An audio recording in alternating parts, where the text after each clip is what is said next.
आपल्या घरापासून आपल्याला मिळत जातात. आपल्या शाळेतून आपण काही मूल्यांचं आचरण करत असतो. बघा आपल्या घरी जर कोणी पाहुणे आले तर आपली आई कधी सांगत नाही की पाहुण्यांना पाणी द्या असं, कारण आपल्याला माहित असतं आपल्या घरी पाहुणे आल्यानंतर पाहुण्यांना पाणी द्यायचं. म्हणून आपण आपोआप जातो, नुसतं आपण गोष्ट वाचतो, त्या गोष्टीतून आपल्याला ही मूल्य मिळालं असं म्हणतो, तर ती मूल्य आपण आपल्या आचरणात सुद्धा आणायला पाहिजे. मग या ठिकाणी वेगवेगळे मूल्य दिलेले आहेत बघा. आता या ठिकाणी पहिलं मूल्य शिस्त दिसतंय. शिस्त त्याच्याशी संबंधित चित्र तुम्हाला दिसतंय. कशाचं चित्र आहे? घड्याळाचं. घड्याळाचं चित्र का काढलेलं असेल बरं? कोण सांगता? कारण घड्याळ आपल्याला वेळ दर्शवत असतं. तुमची शाळेची वेळ काय आहे? 11:30 वाजता. 11:30 वाजता आपल्याला शाळेत पोहोचायचं हे आपल्याला कोण सांगतं?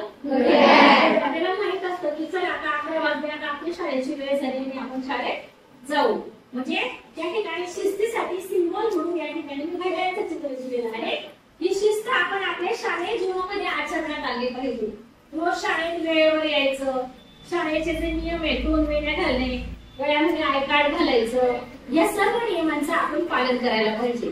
पण आज जर आपण आपल्या वर्गात बघितलं तर अर्ध्या मुलींच्या 2 वेण्या घातलेल्या दिसत नाही. तुम्हाला मी वारंवार सांगते 2 वेण्या घाला, 2 वेण्या घाला, तरी नाही. गळ्यामध्ये आय कार्ड अर्ध्या मुलींनी घातलेलं नाहीये. मग तुम्ही तुमच्यामध्ये शिस्त हे मूल्य आहे का? आहे का? तर शिस्त हे मूल्य आपल्याला आत्मसात करायचं आहे आणि हेच माझ्या सत्रामागचा एक मुख्य उद्दिष्ट आहे. त्यानंतर आहे सहकार्य. सहकार्यासाठी बघा इथे दोस्तीचा हात दिलेला आहे. तुम्ही तुमच्या मैत्रिणीशी कशी फ्रेंडशिप करतात, कळती झाली तर लगेच सो घेतात एकमेकींशी ना, तसं आपण आपल्या मैत्रिणीला सहकार्य करायचं हे सुद्धा एक मूल्य आहे. आपल्या मैत्रिणीला एखादी काही अडचण आलेली असेल तर तिला तिच्या अडचणीमध्ये मदत करायची. एखाद्या विद्यार्थिनीला घरी पेन राहून गेला असेल तर तिला लगेच आपण आपला पेन काढून दिला तर ते पण एक प्रकारचं सहकार्य होईल. तिला दुसरी काही अडचण आलेली असेल तर त्याच्यामध्ये तिला मदत करायची. तर ही सहकार्याची भावना तुमच्यामध्ये असायला पाहिजे.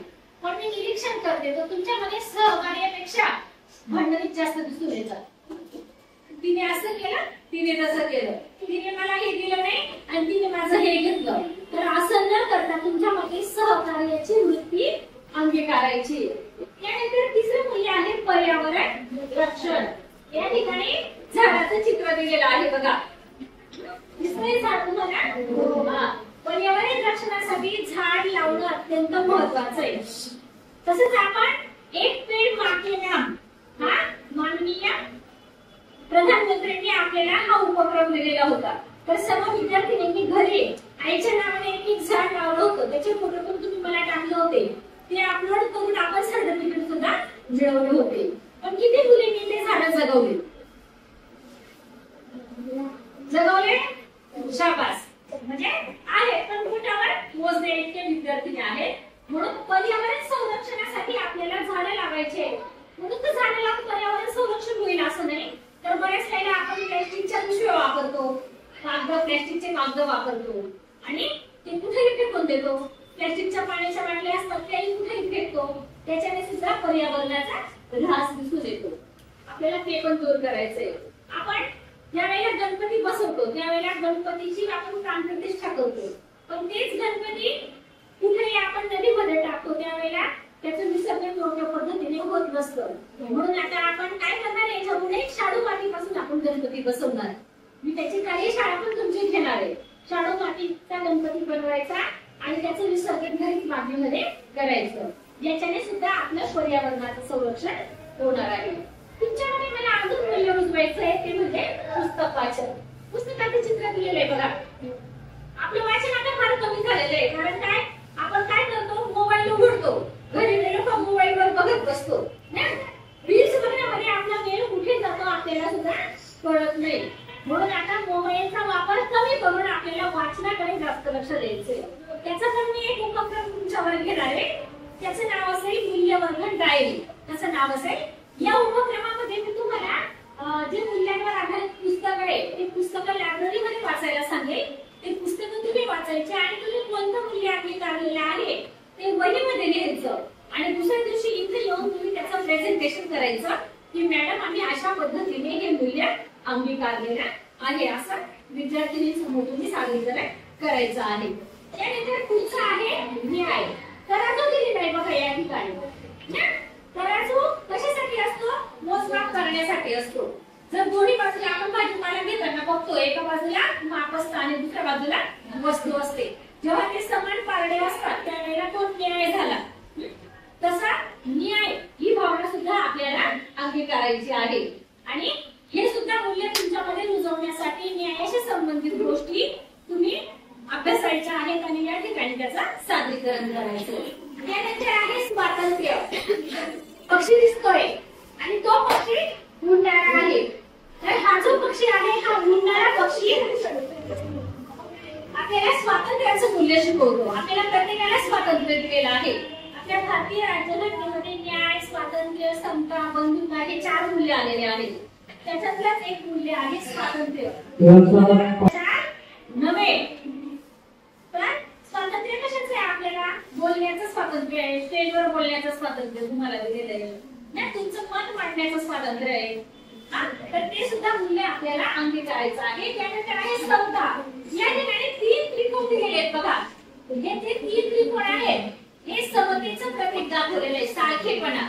जसं माझ्या वर्गामध्ये जेवढे विद्यार्थिनी आहेत त्या सर्व माझ्यासाठी समान आहेत. माझी कोणत्याच मैत्रिणीमध्ये मी भेदभाव करणार नाही. ही माझी मैत्रीण, ती तुझी मैत्रीण, ती तिची मैत्रीण असा भेदभाव आपल्याला करायचा नाही. आपल्याला सगळ्यांमध्ये समता प्रस्थापित करायची आहे.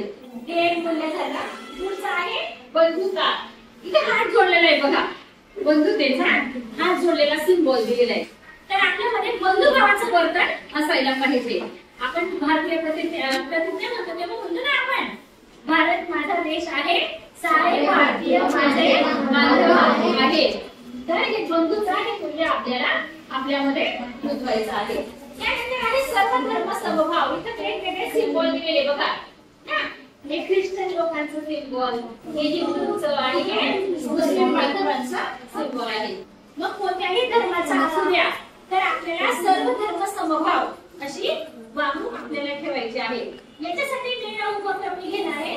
तो असेल प्रार्थना. सर्व धर्मीयांची प्रार्थना, वेगवेगळ्या भाषांची प्रार्थना आपल्याला म्हणायची.